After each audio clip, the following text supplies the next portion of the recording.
Hello everyone! After weeks of helping out the Rustbolt Resistance, we're gathering supplies, setting up their base, and bringing death and destruction with robotic chickens. We're finally ready to assault Mechagon itself. We must prevent the king from unleashing his device. That will, if it works properly, reverse any Titan-created creature to its normal state. But races that weren't created by the keepers, they will simply be obliterated. It's Prince Erasmin that leads a group of unlikely allies on a desperate mission into the heart of Mechagon. To prevent my father from eradicating all organic life, we need to gain entry into his subterranean fortress city.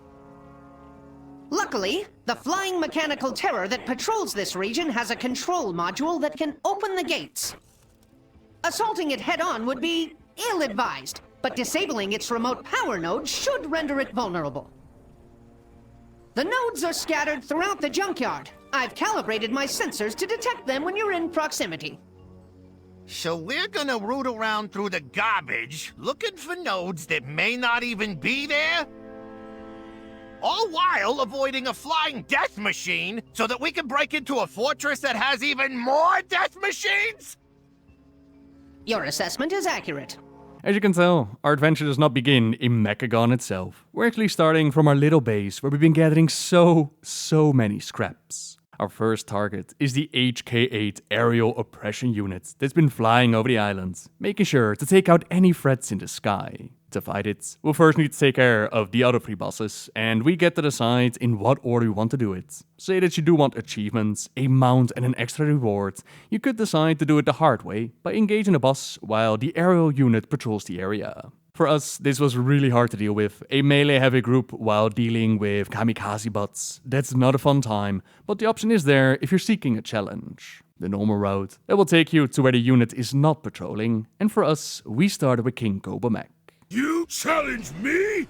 I crush you! King Gobbamak is a trog obsessed with hoarding dangerous technology found amongst the scrap. It sits upon a pile of doomsday weapons that he lacks the intelligence to operate or understand. Let's take care of him before he accidentally blows something up. The king will hit you with a charge smash that you want your party to soak. This will then charge you up power that you could drop on a piece of stolen technology, which comes in handy once Gobbamak calls in his support.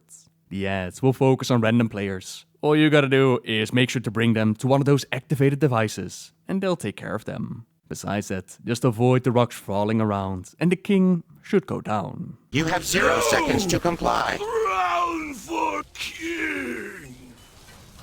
I will deactivate the node. Move with haste and locate the others. The outflow area has already shown signs of the pollution that spills out of Mechagon. Slimes and toxic elementals, they were often our enemies during the quests. Here, we need to free 3 squirt bots from the toxic monstrosities. Otherwise, we won't stand a chance against the big pollution, Gunker itself. After years of coalescing into a concentrated cesspool, Mechagon's toxic waste has gained malevolent sentience. With the aid of the squirt bots, we can stand up against his most disgusting attacks. As Gunker, he spills out toxic waves. By standing in the rings, you won't be affected, but if you do get touched by the green goop, you'll be stuck in a blob yourself. Sadly, the squirt bots are not programmed to avoid toxic fumes, so they'll get stuck from time to time. Just make sure to get them out and keep them operational, so you can rid Azeroth of a massive pollution problem. With that creature neutralized, I can deactivate the node. Trixie and Nano have set up shop in Bondo's yard, which gives Nano plenty of space to cruise around on his beautiful bike. We already knew from the alternate reality that Bondo was more than willing to sell them all out. And here we see it too, his 2 top lieutenants taking us on. Ah, crash dummies! Let's paint the pavement red! Hit and run! Let's boogie! While Trixie prides herself on ruthless efficiency, Nano is the embodiment of chaos while behind the wheel. The only thing that they have in common is the penchant for senseless violence, which they enjoy dispensing on anyone foolish enough to wander into their territory. You want to kill these 2 around the same time. As the death of one, it buffs the other. Nano is not only chaotic behind the wheel, he fights chaotically as well. He charges at you, makes donuts, leave behind clouds. Stuff that you'll definitely want to avoid. Trixie, she just has a big gun with plenty of power behind it. Power that she loves to use to make us hurt. Interrupt her as much as possible, and when she goes for the Mecha Tase, hide within the clouds left behind by Nano. I'm crossing the finish line! The junkers are no longer a threat. I can disable the node. Exemplary work! With the power nodes inert, the machine will return to its hub to recharge. Now is our chance to disable it and acquire the access code.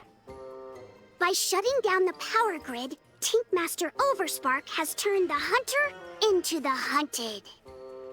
Splendid, Gila, but make sure you include a passage about my rugged fortitude. My readers deserve to know that I'm more than just my incredible brain. With all of them out of the way, we can finally focus on the HK-8 aerial oppression unit and gaining entrance into Mechagon. With impenetrable armor and a lethal host of weapons, the unit annihilates all who are caught in its shadow. That means our best plan of attack is to bring it down. That's done by first fighting the Tankbuster MK1 within the junkyard depot. You'll want to avoid the little ads that spawn, maybe throw some crowd control their way, as they will eventually self-destruct. You also want to avoid the big laser line coming out of the oppression unit, the blue circles on the ground, until the moment comes where the robot goes down and a little minigame begins. Aim of the game is to reach the top of the platform that's activated by avoiding everything that they throw at you. If you do get hit, it's simply back to the start.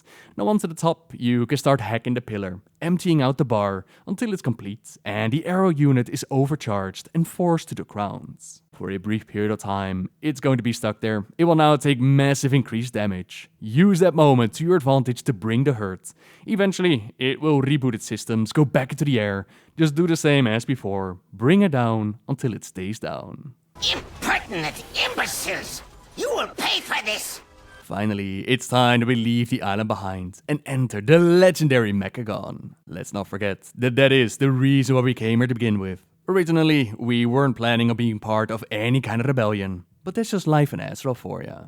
Let's go ahead and try to infiltrate the city, which means that we'll have to pass through one of my favorite areas that they've ever created for the dungeon. The robodrome.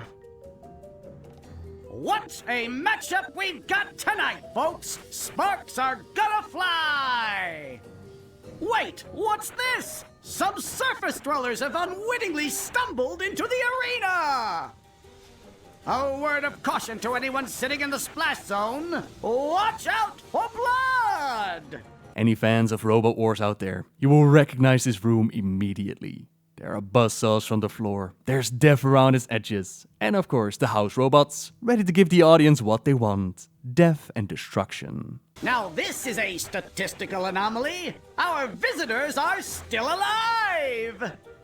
Time to introduce them to the legends of the Tussle Tonks Arena! The Platinum Pummeler! And no mercy for you! Let's get mobilized for mayhem! Mechagon's premier Mechaneers test their mettle and metal by building customized combat robots. While these tongues typically battle each other for glory, they combine their efforts to repel foolhardy organic intruders who dare venture into Mechagon. Now the Platinum Pummeler, he has a bit too much armor for us to go directly at it, so the tank, they need to pull it to the massive hammers around the field to chip away at its defenses. Meanwhile, the DPS, they can worry themselves about no mercy for you. Do be careful about the massive flames that shoot out of its sides, as well as its charges. Try to maneuver it so that it crashes into the wall while you beat the absolute crap out of it. Then you'll be ready for the Pummeler. Without its armor, our weapons can actually do some damage. Do make sure to avoid its whirling edge and emerge victorious out of the robodrome. A stunning victory for the surface dwellers! But we're still throwing them out with the trash! Trash! Trash! Trash! Trash! Trash! Well, that's another way of leaving the arena, straight into the Underjunk with the rest of the trash. As the repository for the city's refuse, the Underjunk is a prime target for gnomes from Bondo's gang who intend to steal valuable mechanical components. While trash mistress Wendy Coxworth ceaselessly sorts the city's junk, her loyal guard dog Cujo keeps out unwelcome intruders, Mecha-gnomes and adventurers alike. Sick 'em, boy! The mechanical puppy, he has quite a bite and he likes to leap through the group, so make sure to spread around 8 yards from each other if you're the one targeted.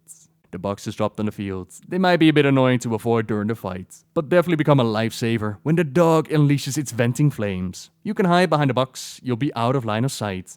Now the box isn't immune to fire though, it heats up quite a bit. Move away from it once it's safe to avoid damage from the explosion. What have you done? You monsters! It'll take me weeks to rebuild him! The deeper we go into the city, the more defenses we encounter. While the people here, they're not too friendly to those with flesh. Warning. Excessive levels of flesh detected. Warning. Attention, citizens! Please remain in your domiciles. Guards are currently en route to quell the disturbance. Sparkplugs! The invaders have made it past the outer defenses. I want their stench removed from my city. I have activated all civic defenses, my king. Rest assured, these organisms will be expunged from our metropolis. They're not kidding either. Like before, getting caught by these defenses, it will teleport you back to the start.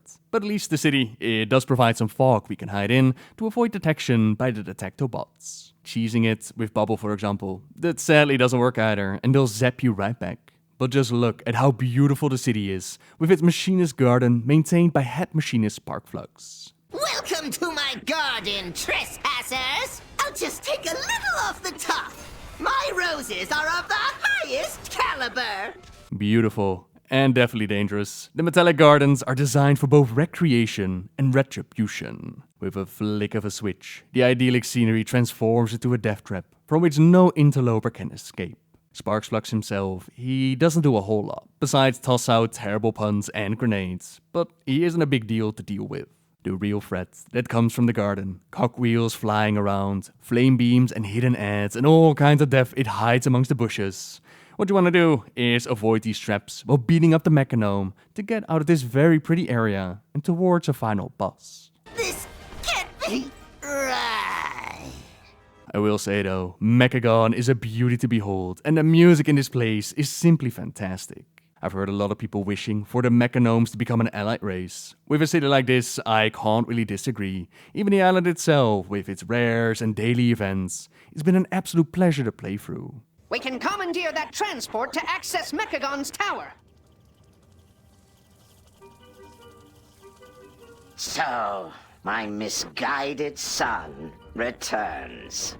I'm impressed you made it this far. You are no longer my father. Just a malfunctioning machine that must be shut down. Poor child.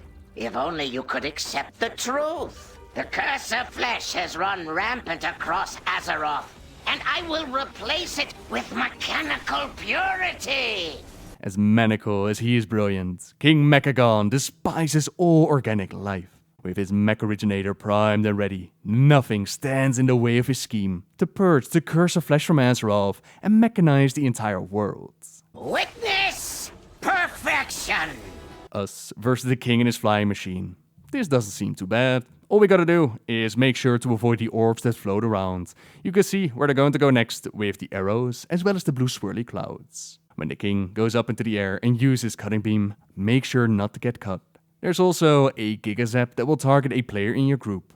If it's you, don't panic, just stand outside of the group, pop a defensive, don't run around, and drag it through the rest of the party. Give the other members a chance to avoid the damage. You think you have defeated me? Ha! Fools! All you have done is dismantle a piece of furniture. You wish to test my true ordnance? I will happily oblige.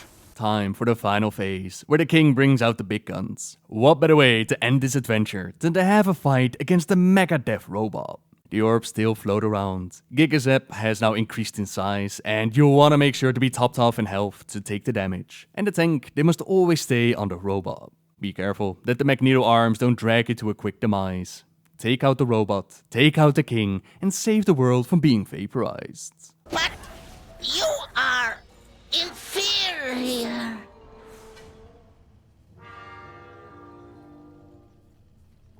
The Mech-originator has been destroyed. And so has my father. You have my gratitude, heroes. Know that King Mechagon's vision of the world is not one my people share. We must now focus on rebuilding. But if you ever require our assistance, you need only request it. Huh.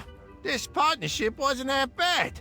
Reminds me how profitable working with you Alliance mooks can be. Thanks to Tankmaster Overspark's leadership, the threat of world annihilation was averted. Oh, don't forget to mention my technical prowess in dismantling those mechanical monstrosities. Of course, sir.